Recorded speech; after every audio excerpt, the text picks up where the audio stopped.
أنا نريمان عيد، ودي رحلة كاملة لمرسى مطروح في فندق بلو بيتش هاوس. ده الفيو بتاع الأوضة اللي أنا كنت واخداها في الفندق. بجد الفندق رايق جدا.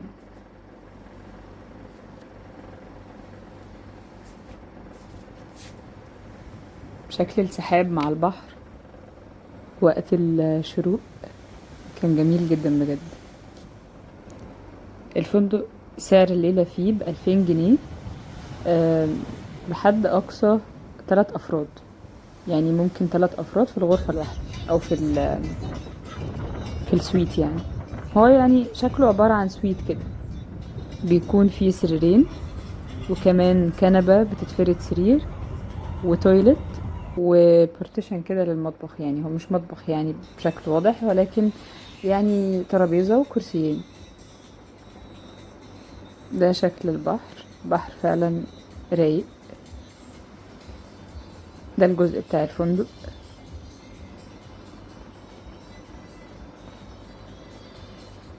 ودي البلكونة. في كمان ليد في السقف بتاع البلكونة، وفي تكييف مركزي جوه.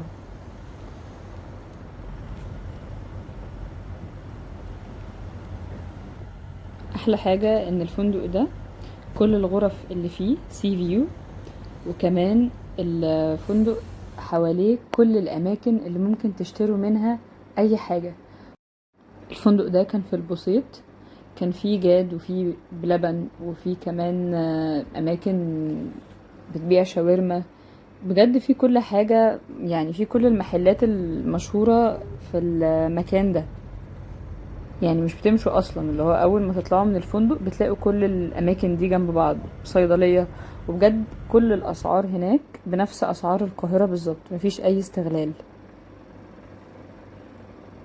او مفيش، بمعنى اصح بلاش كلمة استغلال، هو مفيش اسعار سياحية. يعني الاسعار هناك بنفس اسعار القاهرة، لان المحلات عاملة منيو.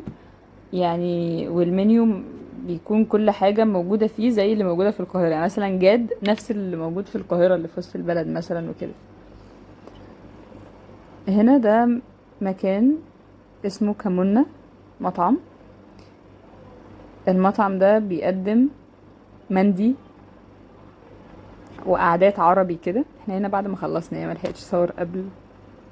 بتكون كل غرفة يعني منفصلة عن الغرفة اللي جنبها، وكمان اسعارهم حلوة جدا بجد.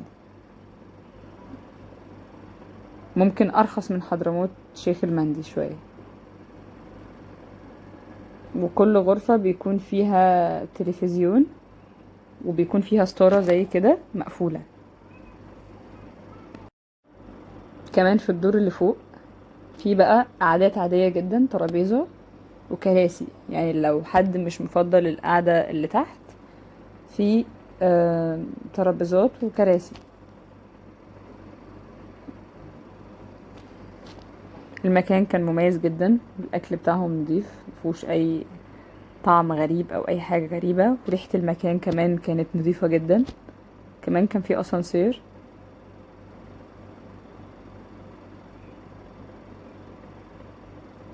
بس انا فضلت ان انا انزل على السلم، يعني الشقاء.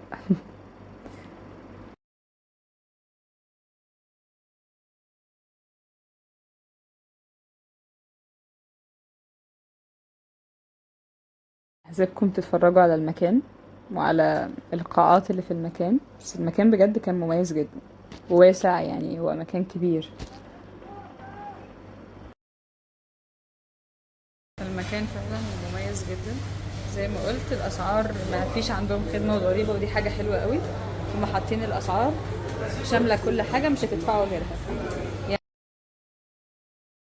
بعد كده حبينا نقضي كام يوم في الأبيض. فالكورنيش بتاع الأبيض جميل جدا، والبحر نقي جدا زي ما انتم شايفين. بس هنا ده كان وقت الشروق برضو، فالفيو كان تحفة جدا بصراحة.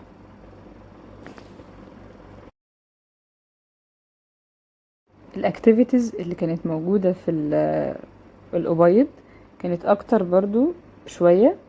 كان هناك في باراشوت، وكان في بنانا بوت، الحاجات اللي هي متعارف عليها دي. بس كانت بصراحة حاجات ممتعة جدا بصراحة. ده الفيو، وده البحر بقى. بجد كان أنقى بحر شفته في حياتي.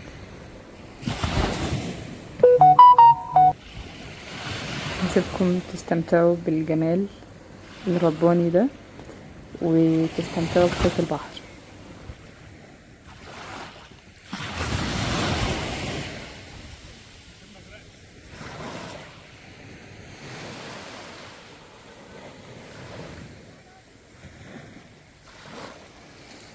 المية بجد شفافة. تجربة الباراشوت بجد حلوة جدا، خاصة ان هي يعني يكون تحتيها بحر، فحساها امان قوي بصراحة. نرجع لشكل البحر تاني. بحر رايق وجميل جدا،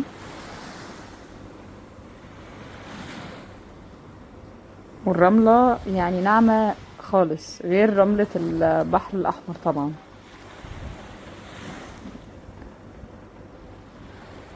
الرملة بتاعت مرسى مطروح بتتميز ان هي ناعمة جدا، ومفيش صخور خالص في البحر ولا اي حاجة ممكن تكون مؤذية لأي حد. هنا بعد ما خلصنا البحر رحنا فيرجينيا، دي معصرة زيتون. بجد مرسى مطروح بتتميز بحاجات كتير جدا، يعني البحر والزيتون والبلح والحاجات دي كلها. معصرة فيرجينيا دي ناس بتجيلها من بلاد يعني مخصوص، لان هما بيبيعوا زيت زيتون يعني معصور طازة او معمول طازة قصدي. عندهم كل حاجة فيرجن بجد. ده زيت الزيتون، وده اسمها عندهم دقة الزعتر. هما بياكلوها مع زيت الزيتون بالعيش، فبيبقى طعمها حلو جدا. كل الحاجات دي طبيعية طبعا. كمان عندهم بقى الصابون الطبيعي والحاجات دي كلها، والبرودكتس بتاعتهم مميزة جدا. ودلوقتي بيوصلوا لكل محافظات مصر، وفي ناس أجانب كتير قوي بيجوا مصر مخصوص علشان يشتروا من معصرة فيرجينيا. عندهم الحاجات دي بقى. كل حاجة أو كل منتج بيكون خاص ببشرة معينة، أو بيعمل حاجة في البشرة بشكل معين. يعني مثلا في حاجة بتفتح البشرة، في حاجة بتشيل آثار الحبوب، في حاجة بترطب البشرة. كل الحاجات دي يعني طبيعية عندهم. هسيبكم بقى تتفرجوا على باقي الفيديو. هنا طبعا الطحينة، بيحطوا السمسم والجهاز او المكنة بتنزل الطحينة في نفس الوقت على طول. وبرضو زيت جوز الهند بنفس الطريقة، برضو بيحطوا جوز الهند وبعدين بينزل الزيت على طول برضو. واسعارهم بجد رخيصة جدا، ارخص من القاهرة بكتير.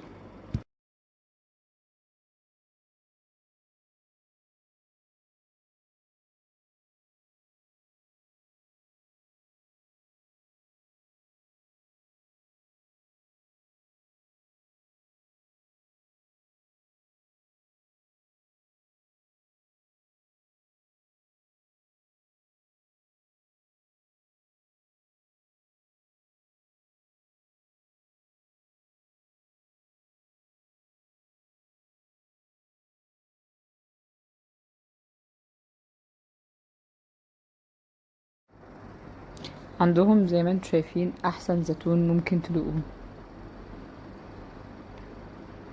وبيبيعوا كده يعني علب، بتكون تقريبا ب55 جنيه او 60 جنيه حاليا.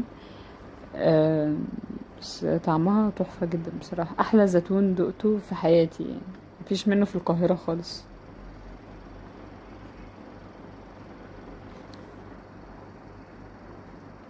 المكان زي ما انتم شايفين زحمة جدا، بيجيله ناس من بلاد زي ما قلت.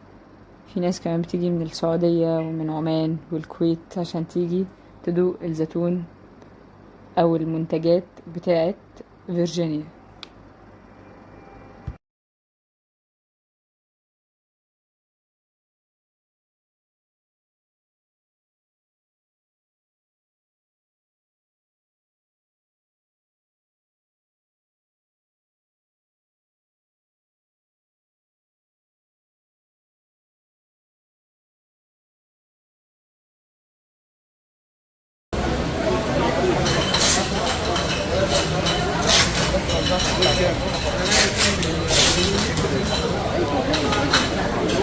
عندي زيت الزيتون ده اكسترا فيرجن، الكيلو عامل 235. ده اصفى على البارد. ايوه بس على البارد، استخدامه سخن وبارد، بيتحط على الجبن وعلى السلطات وبيتحط على النار وعلى الشعر. على الشعر وبيدهن بيه الجسم كل حاجه. ده نص كيلو عامل 150 جنيه. وبما اننا رحنا مرسى مطروح لازم نروح شاطئ كليوباترا. الدخول فيه ب10 جنيه للمصريين وب50 جنيه لغير المصريين. الشاطئ اتسمى بشاطئ كليوباترا اكيد نسبة لاسم الملكة كليوباترا السبعة، وهي اخر ملكات العصر البطلمي اللي حكمت مصر قبل الفتح الروماني. كمان في يعني آراء تاريخية بتقول إن الملكة كانت بتيجي للمكان ده للاستحمام والاستجمام في مغارة الطبيعة، واللي هو الكهف الصخري اللي جوه البحر اللي احنا هنشوفه دلوقتي. وعلى الرغم من ان الروايات دي يعني مش موثقة بأدلة أثرية، ولكن المكان اتشهر بالقصة دي جدا، وناس كتير بتيجي من دول مختلفة علشان تعيش التجربة دي. بجد شاطئ كليوباترا من أجمل الشواطئ اللي ممكن تشوفوها في مصر، وهو متاح الدخول ليه بالتذاكر دلوقتي، لأن هم عاملينه زي ممشى أو مكان أثري، إن احنا نشوف المكان اللي الملكة كليوباترا كانت بتستخدمه كحمام. قوي ما حبيناش نضيع اخر يوم لينا او اليوم اللي عملنا فيه تشيك اوت الساعه 12. بدل ما نعمل بقى الساعه 12 عملنا تشيك اوت الساعه 10 ورحنا مراسي ووتر وورلد على طريقنا واحنا راجعين للقاهره بعد مرسى مطروح بساعتين من اتجاه القاهره. بجد الاكوا بارك جميله جدا. ده هنا الفيتنج روم او المكان اللي بنغير فيه هدومنا، كمان مكان الشاور. اغرب حاجة شفتها هناك، اكتر حاجة كانت ويرد بالنسبة لي، ان في تكييف في الحمام او في المكان اللي فيه الشاور، لان دي حاجة ممكن تخلي اي حد يبرد يعني.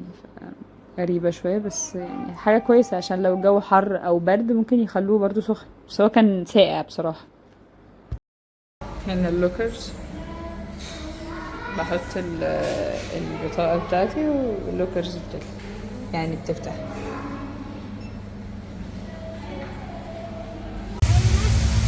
هنا دي بتاعت الأطفال، تلاقوا ناس كتير قوي واقفين علشان الأطفال يعني، فالمكان بجد أمان جدا.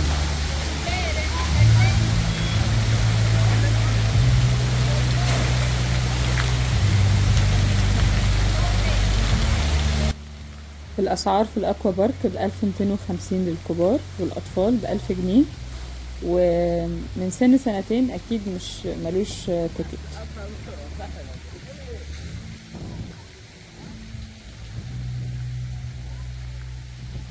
المكان رايق على فكرة جدا.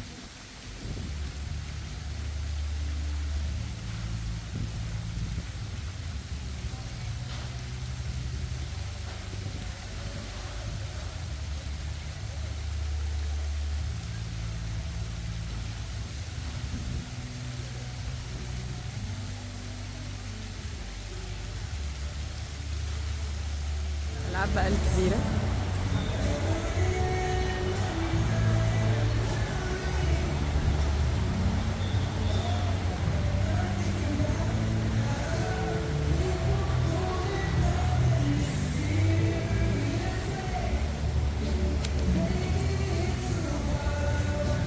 هنا هنا كمان في بلاسو.